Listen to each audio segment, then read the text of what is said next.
Hi all of you, welcome back to Asha's world. और मैं आशा आप सभी का अपने इस चैनल में स्वागत करती हूँ। बहुत टाइम के बाद व्लॉग लेकर आई हूँ, पर बहुत बड़ी गुड न्यूज़ के साथ। एक्चुअली व्लॉगिंग का टाइम मिलता ही नहीं था। As you all know that I have been a principal and उसका बहुत सारा काम होता था। After reaching home also then I use to conduct my batches और बहुत बिजी शेड्यूल चल रहा था, जैसे कि आपने मेरे व्लॉग्स में देखा भी है। But other than that something very miracle happened in my life and वही न्यूज़ के साथ मैं बस आज आपके साथ आई हूँ। तो टॉपिक को कट ना करते हुए आज बहुत ही सेंसिटिव टॉपिक पे मैं बात करूँगी। First of all, the good news that I told in the beginning is this that yes I am pregnant and ये मेरी प्रेगनेंसी का 7th मंथ रनिंग है। सो ये प्रेगनेंसी हमारी लाइफ में एज जैसे सबकी लाइफ में आती है, वैसे हमारी लाइफ में भी बहुत सारी गुड न्यूज़ के साथ आई, बहुत सारी खुशियों के साथ I and yes we were shocked and बता नहीं सकती। वैसे तो बहुत सारी चीज़ें हैं मेरी इस प्रेगनेंसी को लेके जो मैं धीरे धीरे बताऊंगी। जैसे कि मेरी प्रेगनेंसी मैंने कितनी मुश्किल से कंसीव की, उसके बाद जब कंसेप्शन हो गया तो उसके बाद there was a term called subchorionic haematoma, वो हुआ। देन उसके बाद लो लाइंग प्लेसेंटा, वो हुआ। सो ऐसा नहीं है कि मैं 7th मंथ की प्रेगनेंसी बड़ी आराम से पहुंच गई। बेड रेस्ट तक रिकमेंड डॉक्टर्स ने मुझे किया था। I was on bed rest till 5 months. So this journey was not at all easy for me and yes किसी भी मदर के लिए ईजी नहीं है। सो जो आज टॉपिक में लेकर आई हूँ दैट इज़ कॉल्ड सब chorionic haematoma. This is my second pregnancy. This is not my first pregnancy. In my first pregnancy, it was a very normal pregnancy. Like I conceived, and throughout 9 months, I didn't faced any kind of difficulties other than increasing weight. तो वो बहुत normal था। But इस pregnancy में मैंने ऐसे ऐसे terms सुने जो मैंने फर्स्ट प्रेगनेंसी में कभी सुने ही नहीं थे। So the first term was सब कोरियोनिक हेमाटोमा। तो व्हेन आई कंसीव्ड, ये मैं लगाऊंगी कि क्या है, कैसे कंसेप्शन हुआ था, एक वीडियो, शॉर्ट वीडियो, कैसे क्यों, you can all see that. तो व्हेन आई कंसीव्ड, हर किसी को बुलाया जाता है कि हार्ट बीट चेक करेंगे बच्चे की। सो हम उसके अंदर गए थे हार्ट बीट चेक कराने के लिए।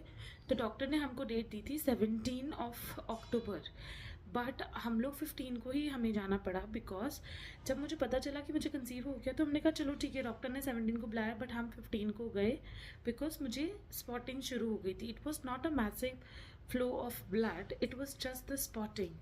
And because I was so conscious about this pregnancy this time that मैं कोई रिस्क नहीं लेना चाहती थी। मैं हमेशा मॉनिटर करती रहती थी अपनी बॉडी को। So on 15 we had to rush to the doctor. My husband was leaving for office. I had to stop him saying कि अरे ऐसे से हो गया, चलो we have to run. उससे पहले भी डॉक्टर्स मुझे प्रोजेस्ट्रॉन और HCG के इंजेक्शंस दे रहे थे, क्योंकि वो आपको मैं किसी और वीडियो में भी बताऊंगी। बट इस प्रेगनेंसी क्योंकि बहुत मुश्किल से कंसीव हुई थी तो डॉक्टर्स को रिस्क नहीं लेना चाहते थे। उन्होंने मुझे HCG और प्रोजेस्ट्रॉन सप्लीमेंट्स पे रखा हुआ था। वीकली 3 इंजेक्शंस लगते ही थे, that was mandatory. So we went to the doctor on 15 and because of the emergency bleeding हो गया था एंड मैं बहुत घबरा गई थी। तो हम जब डॉक्टर के पास गए तो उन्होंने फर्स्ट सोनोग्राफी मेरा ही लिया एंड देन उसमें हमें पता चला कि बच्चे की हार्ट बीट आई एंड उसको देख कर, because in the very beginning मेरे को सुनाई कुछ भी नहीं दिया था हार्ट बीट का, but she showed us that video जहाँ पे हार्ट बीट शो हो रही थी and I got very emotional. और उसके साथ then I asked the doctor कि why this spotting has happened. तो शी सेड कि this happened because term called subchorionic haematoma. मैं साइड में लगा दूंगी डॉक्टर की रिपोर्ट्स। एंड मुझे समझ में ही नहीं आया कि व्हाट इज़ दिस, मतलब मैंने तो कभी सुना ही नहीं है। सो इट्स बेसिकली यूट्रस होता है, उसके साथ एक थैली जहाँ पे बच्चा होता है, उन दोनों के बीच में खून का जमा हो जाना, that is called subchorionic haematoma. वो ऑक्सीजन को कट कर देता है, बच्चे तक नहीं आने देता एंड इसमें एक टर्म भी लिखी होती है, थ्रेटन्ड अबॉर्शन। तो मुझे इस बारे में कुछ भी पता नहीं था, डॉक्टर ने एक्सप्लेन किया एंड देन शी सेड कि there is no treatment for this, there is no medicine for this, we can not recommend you this on that, या कहीं भी इसका कोई इलाज नहीं है, the only treatment is bed rest. And since मैं एक प्रिंसिपल थी और बच्चे मैं बैचेस ले रही थी, उनके बोर्ड एग्ज़ाम्स अप्रोच कर रहे थे, मेरे लिए ये सुनना was a big shock. But then ultimately इन सबसे ऊपर आई वॉज अ मदर, मैंने सब कुछ बंद कर दिया। इवन डॉक्टर ने मेरे को बोला कि भाई शी स्टैंडिंग, लिफ्ट में है, इन्हें फ़ौरन घर भेजो, हम दवाइयाँ ववाइयाँ सब कुछ, आप कोई फैमिली का आएगा और वो लिखवा के ले जाएगा, she is on bed rest.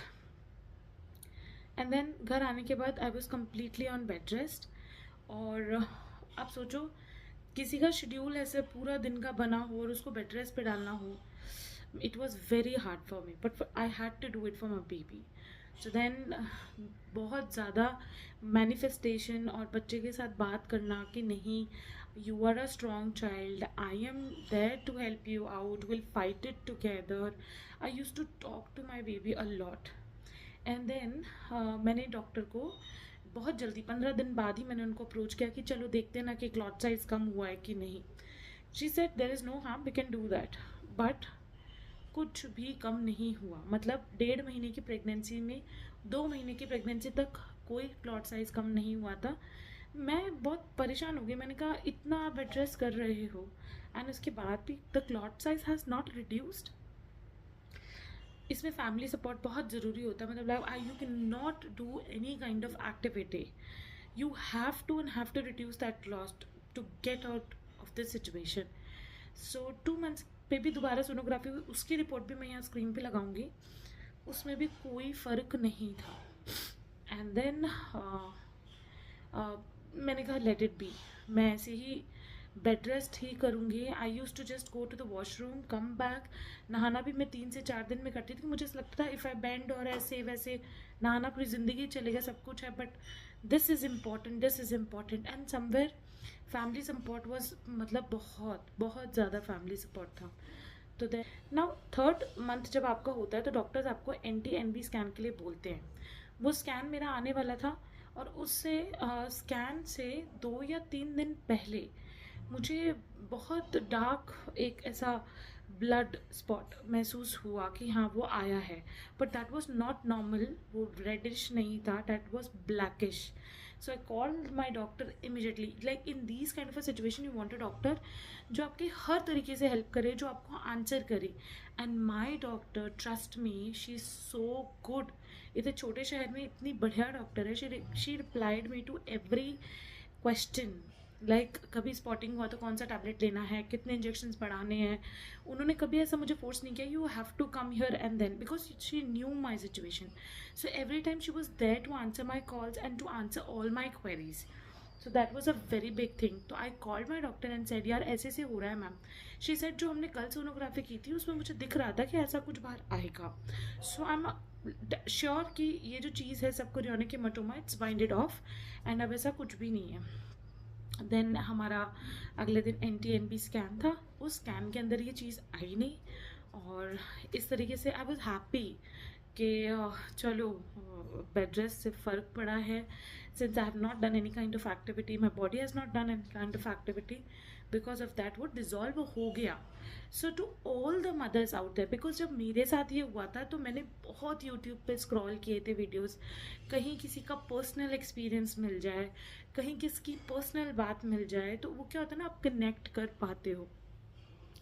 And I found it also. तो मैंने भी उस टाइम सोचा कि नहीं, जब मैं एक फेज़ में पहुंच जाऊंगी अपनी प्रेगनेंसी के, बिकॉज अब बेबी बहुत जल्दी आ जाएगा मेरे पास, so after that may be I get time और not I not get time, मैं इसके ऊपर ज़रूर वीडियो बनाऊंगी और एक लो लाइन प्लेसेंटा के ऊपर कि मैंने कैसे डील किया।